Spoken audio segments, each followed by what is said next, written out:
E você tem obediência? Tem também fé?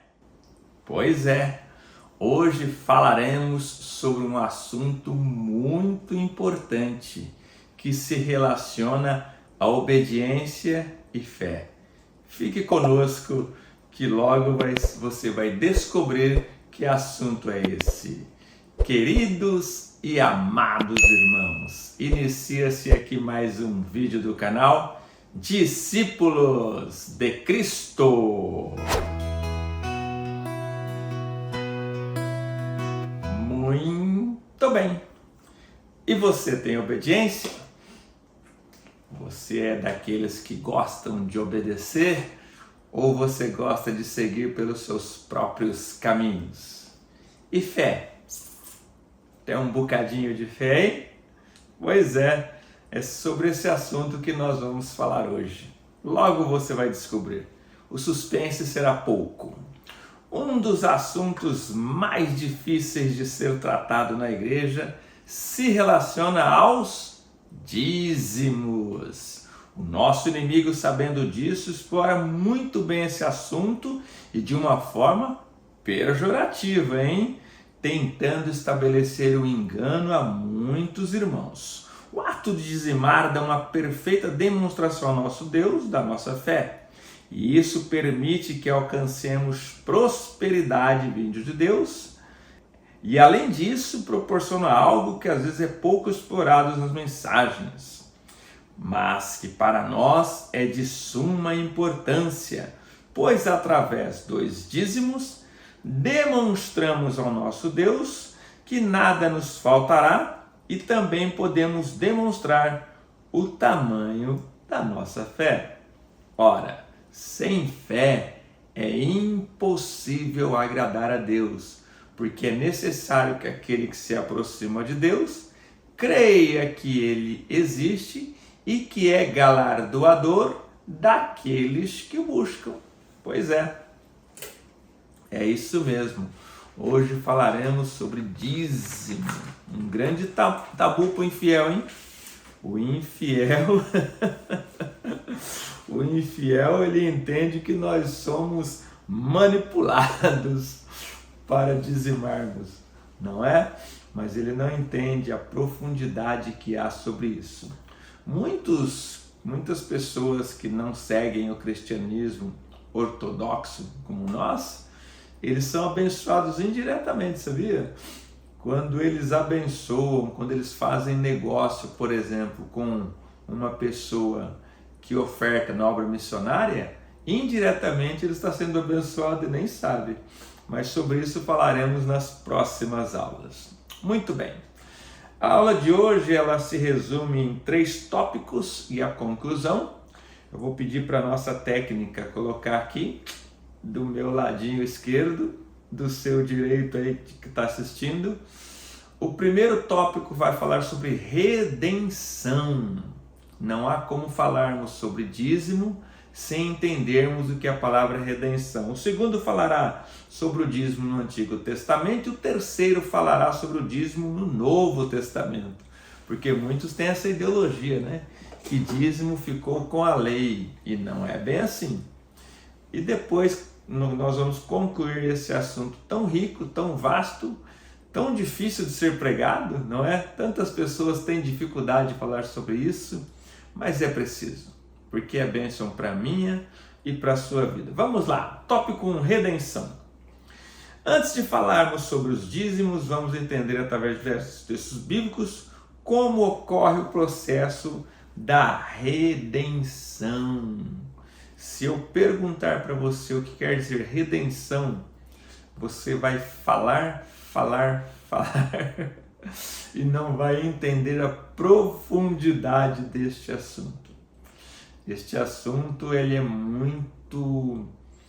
não é muito comum para nós ocidentais. Para o judeu é muito fácil entender o que é redenção. E é o que nós vamos fazer sobre todo esse tópico 1. Explicar para você, querido irmão, querido discípulo de Cristo, o que é redenção. Depois que nós entendermos o que é a redenção, aí fica mais fácil a compreensão do que é o dízimo. Então vamos lá, o nosso estudo inicia-se em Jó, capítulo 19 e o versículo de número 25. Olha o que diz aqui a palavra. Porque eu sei que o meu Redentor vive e que por fim se levantará sobre a terra. Jó havia perdido a esposa, os filhos, as terras, os animais, tudo. Da noite para o dia, Jó se tornou um homem pobre e enfermo. Um homem desse não tinha mais perspectiva nenhuma para ele. A única coisa que restava seria alguém pagar aquela dívida. Já dá para começar a entender o que é redenção. Alguém que pagasse sobre aquela dívida que Jó tinha. E que ele disse, o meu Redentor vive. Ele sabia que o Redentor dele vivia. Pois é, tremendo, hein? Vai lá depois do capítulo 43, 44 de Jó e você vai ver o que acontece lá no final. Muito bem, continuando, hoje a técnica vai amar, porque hoje nós temos muitos versículos. Levítico, capítulo de número 25. Olha o que vai nos dizer Levítico 25. E o versículo também 25. Olha que legal. Levítico 25 e o versículo 25, que nos diz assim, ó. Quando teu irmão empobrecer e vender alguma porção da sua possessão, então virá o seu resgatador, seu parente, e resgatará o que vendeu o seu irmão. Então aqui a gente já tem mais um pedacinho de um mosaico, vamos dizer assim. O que seria esse pedacinho que nós temos aqui? Olha, presta atenção no final do versículo que diz: virá o seu resgatador, seu parente, e resgatará o que vendeu a seu irmão. Então aqui a gente já começa a entender que a redenção era algo de alguém próximo, era algo familiar. Versículo 8 ainda do capítulo 25, nós vamos entender aí o que acontecia no ano do jubileu. O que era o ano do jubileu? Contavam-se 7 semanas de 7 anos, que daria 49 anos. O 50º ano era o jubileu. E aí o que acontecia no jubileu? As pessoas voltavam para as suas propriedades, tudo voltava a estaca zero. O que o Mané comprou do João, o João devolvia para o Mané, que o Mané devolvia para o João e por aí afora. Todo mundo ia zerando as suas dívidas e devolvendo as propriedades, e aí começavam as negociações, tudo de novo, até no próximo jubileu. Olha o que diz aqui, ó.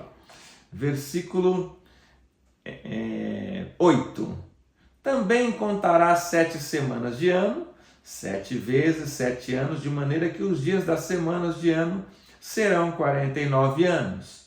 Então, no mês 7º ao 10 do mês, farás passar a trombeta do jubileu no dia da expiação.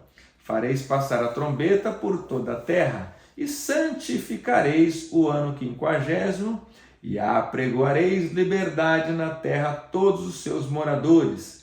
Ano de jubileu vos será, e tornareis cada um para a sua possessão, e tornareis cada um para a sua família. Versículo 13, olha lá. Neste ano de jubileu, tornareis cada um a sua possessão. Então, como eu havia dito anteriormente, no jubileu, se eu tivesse vendido um carro para você, no jubileu você tinha que devolver o meu carro. E vice-versa. E aí, por aí afora vai. Vamos ver um exemplo na prática agora? Ruth, o livro de Ruth, um livro poético de Ruth. Olha lá, no capítulo de número 4, versículo 4. E disse eu, manifestá-lo-ei em teus ouvidos, dizendo, toma adiante dos habitantes, e diante dos anciãos do meu povo, se a hás de redimir, redime-a, e se não houver de redimir, declara-me, para que o saiba, pois outro não há, senão tu, que a redima. Outro senão tu, que a redima. E eu depois de ti, então disse ele, eu a redimirei. Disse, porém, Boaz, no dia em que tomares a terra da mão de Noemi, também a tomarás da mão de Rute, a moabita, mulher do falecido, para suscitar o nome do falecido sobre a sua herdade. Então disse o remidor, para mim não a poderei redimir, para que não cause dano na minha herdade. Redime-a tu, a minha remissão para ti, porque eu não a poderei redimir. Então aqui estava falando sobre a redenção de Noemi e de Ruth. Tinha um parente mais próximo, provavelmente irmão não era, né? Era um parente mais próximo que tinha o direito da remissão. E aí ele não quis redimir, então ficou para Boaz. Boaz foi ali e comprou a dívida de Ruth e também de Noemi, e aquela dívida passou a ser dele. E Noemi e Ruth passaram a ser servas, entre aspas, de Boaz. É assim que funciona. Dito esta base no Antigo Testamento, vamos navegar agora pelo Novo Testamento para nós entendermos um sentido espiritual da remissão. Muito bem, vamos lá no livro de Gálatas, capítulo 3, e o versículo de número 13. Olha o que diz para nós Gálatas 3:13. Cristo nos resgatou da maldição da lei, fazendo-se maldição por nós, porque está escrito, maldito todo aquele que for pendurado no madeiro. Então aí nós começamos a ter um entendimento espiritual já do que é a remissão. Olha só, Gálatas, ainda em Gálatas 4, do 1 ao 5, vamos ver o que diz. Digo, pois, que todo tempo em que o herdeiro é menino, em nada difere do servo, ainda que seja senhor de tudo, mas está debaixo de tutores e curadores até o tempo determinado pelo Pai. Assim também nós, quando éramos meninos, estávamos reduzidos à servidão, debaixo dos primeiros rudimentos do mundo. Mas vindo a plenitude dos tempos, Deus enviou seu Filho, nascido de mulher, nascido sobre a lei. Para quem? Para quem? Vamos lá, versículo 5. Para remir os que estavam debaixo da lei, a fim de recebermos a adoção de filhos. Então aqui, queridos, nós entendemos que quem nos redimiu, quem nos remiu, quem pagou a nossa dívida foi alguém, e esse alguém foi o Senhor Jesus. Ele nos comprou por um alto preço. Continuando, 1 Pedro, primeira epístola de Pedro, capítulo 1, versículo 18. Sabendo que não foi com coisas corruptíveis, como prata ou ouro, que fostes resgatados da vossa maneira de viver, que por tradição recebestes de vossos pais. Não foi com coisas perecíveis. Versículo 19. Mas com o precioso sangue de Cristo, como de um cordeiro imaculado e incontaminado. Pois é. Agora nós temos aqui o preço que foi pago na nossa redenção, o sangue do Senhor e Salvador Jesus Cristo. Que coisa linda, não é, irmãos? Olha que coisa linda, o Senhor Jesus foi lá e nos comprou por um alto preço e pagou com o seu sangue. Quem lembra daquele hino? Eu sei que foi pago um alto preço. Pois é, olha lá. Presta atenção agora o que vai acontecer, hein? Capítulo 2 de 2 Pedro agora, versículo 1. E também houve entre o povo falsos profetas, como também entre vós haverá falsos doutores que introduzirão encobertamente heresias de perdição e negarão o Senhor que os resgatou. Negarão o Senhor que os resgatou, trazendo sobre si mesmos repentina destruição. Pois é, infelizmente vai ter esse grupo de pessoas. E para nós concluirmos então essa parte aqui de redenção, vamos para Mateus capítulo 20, no versículo de número 28, a palavra de Deus vai nos dizer assim: bem, como o Filho do Homem não veio para ser servido, mas para servir e para dar a sua vida em resgate de muitos.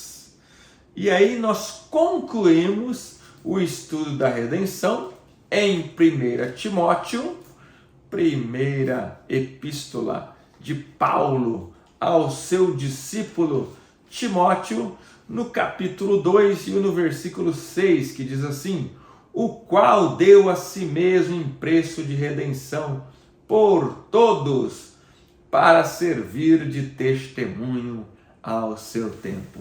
Então aqui no tópico 1, que fala sobre redenção, nós entendemos a redenção no Antigo Testamento, que fala sobre propriedade, sobre dívidas, falamos ali sobre o jubileu, e nós entendemos a redenção no Novo Testamento, na Nova Aliança, que é a qual nós vivemos até hoje, que fala sobre o resgate da alma que estava nas mãos do nosso inimigo, que é o Senhor. Senhor é bom, hein? Que é aquele cidadão conhecido mais como Satanás, adversário. Não é Senhor nosso coisa nada, é Senhor daqueles que seguiram, que decidiram servir Ele. Nós estamos libertos pelo precioso sangue de Jesus e servimos ao Senhor e Salvador Jesus Cristo. Então, queridos, dizendo esta base para nós, que é a redenção, passemos para o tópico 2, que vai falar sobre o dízimo no Antigo Testamento. E para o nosso estudo do Antigo Testamento sobre os dízimos, a nossa leitura base encontra-se no capítulo 47 de Gênesis. 47. Eu vou ter que contar toda a história aqui para vocês e depois nós vamos ler alguns versículos para entendermos. Então o que aconteceu?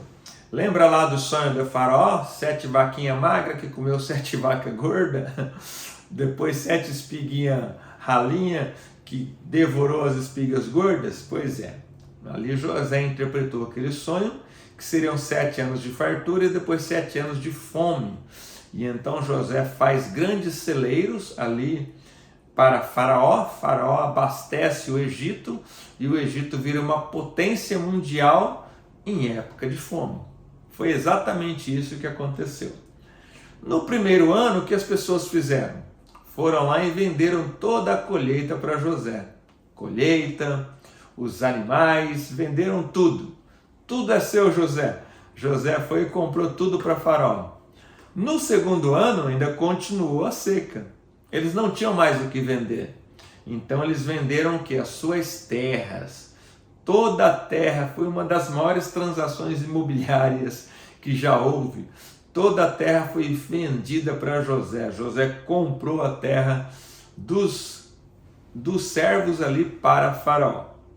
Quando José compra a terra, aconteceu algo muito interessante. Muito interessante. Ele já era dono dos animais, ele era dono das terras, ele era dono dos rios, ele era dono dos campos. O que José faz? Ele fala assim: volta para a terra, a terra é de vocês. A terra é minha, mas eu vou deixar vocês morar na terra. Em troca, vocês vão me devolver 20% de toda a produção que tiver lá. Que proposta boa, hein? Não tinha mais nenhuma terra, não tinha mais nenhum animal. O dono desses animais dessa terra me devolve a minha terra para eu trabalhar e em troca eu dou 20% para ele e fico com 80% para mim. Um excelente negócio para quem ia mendigar, para quem teria que buscar ali um redentor, para quem ia passar fome. É um excelente negócio. Vamos lá, Gênesis capítulo 47, versículo 13. Agora sim, vai ficar mais fácil nós entendermos a leitura. Diz assim, ó: e não havia pão em toda a terra, porque a fome era muito grave, de maneira que a terra do Egito e a terra de Canaã desfaleciam por causa da fome. Então José recolheu todo o dinheiro que se achou na terra do Egito e na terra de Canaã pelo trigo que compravam, e José trouxe o dinheiro à casa de Faraó. Versículo 18. E acabado aquele ano, vieram a ele no segundo ano e disseram-lhe: não ocultaremos ao meu senhor que o dinheiro é acabado, e meu senhor possui os animais. Nenhuma outra coisa nos ficou diante da face de meu senhor, senão o nosso corpo e a nossa terra. Por que morreremos diante dos teus olhos, tanto nós como a nossa terra? Compra-nos a nós e a nossa terra por pão, e nós e a nossa terra seremos servos de Faraó. Dá semente para que vivamos e não morramos, e a terra não se desole. Assim José comprou toda a terra do Egito para Faraó, porque os egípcios venderam cada um o seu campo, porquanto a fome era extrema sobre eles, e a terra ficou sendo de Faraó. Versículo 23. Então disse José ao povo: eis que hoje vos tenho comprado a vós e a vossa terra para Faraó. Eis aí tendes semente para vós, para que semieis a terra.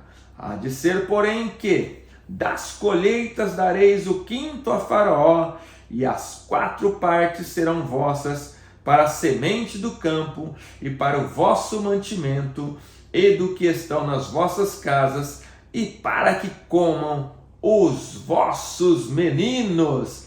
E disseram: a vida nos tem dado, achemos graça aos olhos de meu senhor, e seremos servos de Faraó. Que coisa linda, não é, meus irmãos? Que coisa linda. E aqui então, olha, observe o versículo 24. Há de ser, porém, que das colheitas dareis o quinto a Faraó. Pois é, então é aquilo que eu já havia explicado anteriormente.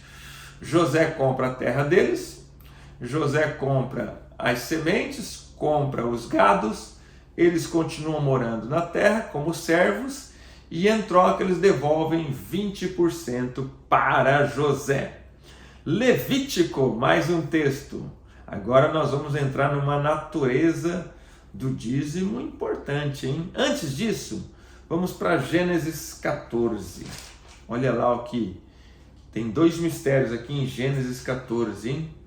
Olha só que legal. Olha que legal que está aqui, ó. Diz assim: e Melquisedeque, rei de Salém, trouxe pão e vinho, e este era sacerdote do Deus Altíssimo. Versículo 20.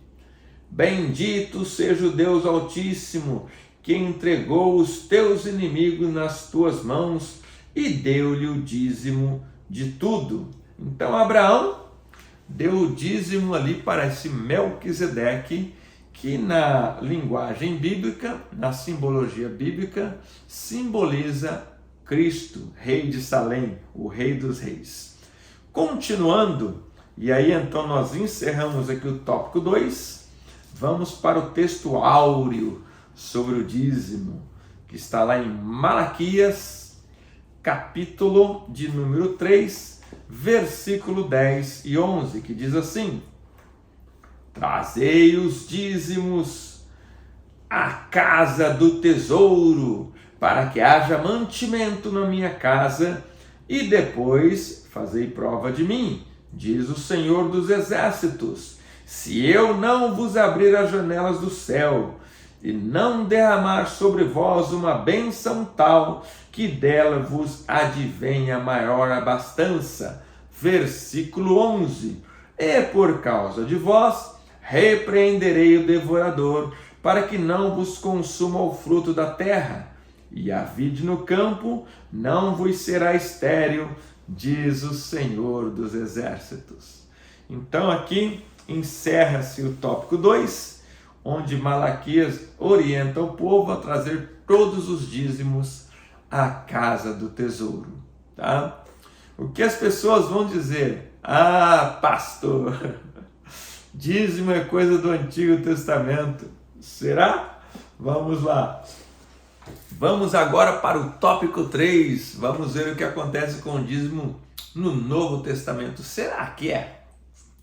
Tem um monte de falso ensinador aí, uns pseudo-pastores aí, pseudo-ensinadores dizendo que o dízimo ficou na lei. São avarentos, pessoas avarentas e que não têm fé. Acreditam que se eles contribuir com 10% de tudo que Deus lhes deu, eles ficarão mais pobres. Meus irmãos, muitíssimo pelo contrário.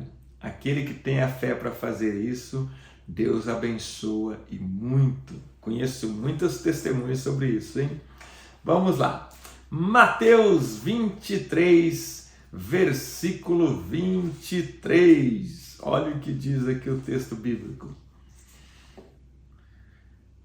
Ai de vós, escribas e fariseus, hipócritas, porque dais o dízimo da hortelã, do endro e do cominho, e desprezais o mais importante da lei, o juízo, a misericórdia e a fé.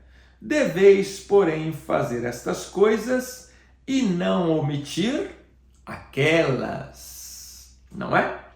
Então aqui Jesus está censurando os fariseus, que eles dizimavam a hortelã, o endro e o cominho, e negavam-lhe a bondade, a misericórdia, a compaixão. E aí ele termina a frase dizendo: vocês deveriam ter compaixão, deveriam fazer todas as coisas e não omitir o dízimo. Deveriam manter o dízimo também. Então, o Senhor Jesus falando, hein? É o Senhor Jesus falando. Outro texto, vamos lá? Talvez não ficou claro, né? Lucas 11:42.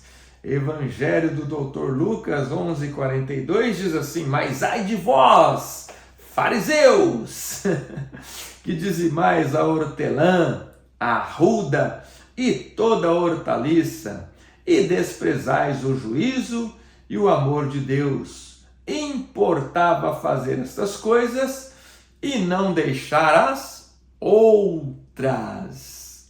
Mais um texto aqui, onde Jesus censura os fariseus, hipócritas, que dizimavam ali as suas plantações e negavam a misericórdia e a fé, e deviam fazer as duas coisas. Jesus não libera eles aqui do dízimo. Vamos ver mais um texto? Hebreus. Quem será que escreveu Hebreus, hein, irmãos? Se você descobriu aí, me conta, hein? Não adianta falar que foi o apóstolo Paulo, porque não é o estilo literário de Paulo, tá bom? Não teria como Paulo escrever todas as epístolas no estilo literário e depois ir lá para Hebreus e mudar todo o estilo. Então, embora as pessoas digam que é Paulo, tudo indica que não é. Vamos descobrir só no céu. Diz assim Hebreus, capítulo 7. É um texto longo, hein? Presta atenção, do 1 ao 10. Lembra do Melquisedeque, que nós falamos lá no Antigo Testamento, no tópico 1, de redenção? Pois é, nós vamos no tópico 1, não, foi no tópico 2, desculpa. Nós vamos falar agora alguma coisa que vai completar aquilo lá. Olha o que diz. Porque este Melquisedeque, que era rei de Salém e sacerdote do Deus Altíssimo, e que saiu ao encontro de Abraão quando ele regressava da matança dos reis, e o abençoou, a quem também Abraão deu o dízimo de tudo, e primeiramente é, por interpretação, rei da justiça, e também depois rei de Salém, que é rei da paz, sem pai, sem mãe, sem genealogia, não tendo princípio de dias, nem fim de vida, mas sendo feito semelhante ao Filho de Deus, permanece sacerdote para sempre. Considerai, pois, quão grande era este, a quem até o patriarca Abraão deu os dízimos dos despojos, e os que dentre os filhos de Levi recebem o sacerdócio têm ordem, segundo a lei, de tomar o dízimo do povo, isto é, de seus irmãos, ainda que tenham descendido de Abraão. Mas aquele cuja genealogia não é contada entre eles, tomou dízimos de Abraão e abençoou o que tinha as promessas. Ora, sem contradição alguma, o menor é abençoado pelo maior. E aqui certamente tomam dízimo homens que morrem, ali porém aquele a quem se testifica que vive. E para que assim dizer, por meio de Abraão até Levi, que recebe dízimos, pagou dízimos, porque ainda estava no lombo de seu pai, quando Melquisedeque lhe saiu ao encontro. Então aqui aconteceu algo interessante, que nós não mencionamos lá no tópico 2, vamos mencionar agora. Aos defensores que o dízimo era apenas uma ordenança da lei, Abraão, quando dá os dízimos, ele faz isso muito antes da lei, porque a lei viria somente depois ali. Olha, teve Abraão, Isaac, Jacó, os 12 patriarcas, 400 anos no deserto, no Egito, 40 anos no deserto, o estabelecimento das tribos, e aí sim, do Estado de Israel, e aí sim o dízimo. Então, olha só, hein? É muito tempo depois disso que Abraão deu os dízimos para Melquisedeque. Muito bem, caminhamos para o fim. Vamos ler aqui mais 2 ou 3 versículos e creio que Deus está falando em nosso meio. Evangelho de Lucas, capítulo 18. Eu estou até cansado, viu, irmãos? Capítulo 18, versículo 9, diz assim: E disse também esta parábola a uns que confiavam em si mesmos, crendo que eram justos, e desprezavam os outros. É aquela parábola lá, né, do publicano. 2 homens subiram ao templo a orar, um era fariseu e o outro publicano. O fariseu, estando em pé, orava consigo desta maneira: Ó Deus, graças te dou, porque não sou como os demais homens, roubadores, injustos e adúlteros, nem ainda como este publicano. Jejuo 2 vezes na semana e dou os dízimos de tudo quanto possuo. Pois é, hein? Olha só, você que fala mal de fariseu aí, ó, presta atenção, hein? Presta atenção. O fariseu jejuava 2 vezes por semana. Você jejua quantas? Não precisa contar para mim, não. E o fariseu dava os dízimos de tudo. O problema é que ele se orgulhava disso, batia no peito: não sou igual a esse publicano. Esse é o problema de fazer a obra com soberba. O fim é triste. Mas tem alguns fariseus até que se converteram, sabiam? Bastante. Entre eles, Nicodemos, que ajuda José de Arimateia a enterrar o corpo do Senhor Jesus. Para nós concluirmos, queridos, temos ainda um texto em Mateus 23:3. Olha só, Mateus 23:3. Hoje nós estamos aprendendo com os fariseus, hein? Olha só. Observai, pois, a doutrina dos fariseus, e a praticai o que vos disserem, mas não procedais em conformidade com as suas obras, porque dizem e não praticam. Então, quando o fariseu mandava dizimar, Jesus falou assim, ó, dizima igual ao fariseu, porque eles falam, mas não cumprem muito bem não. E aí, então, para nós concluirmos, Lucas, capítulo 5, Mateus, capítulo 5, versículo 20. Olha o que diz.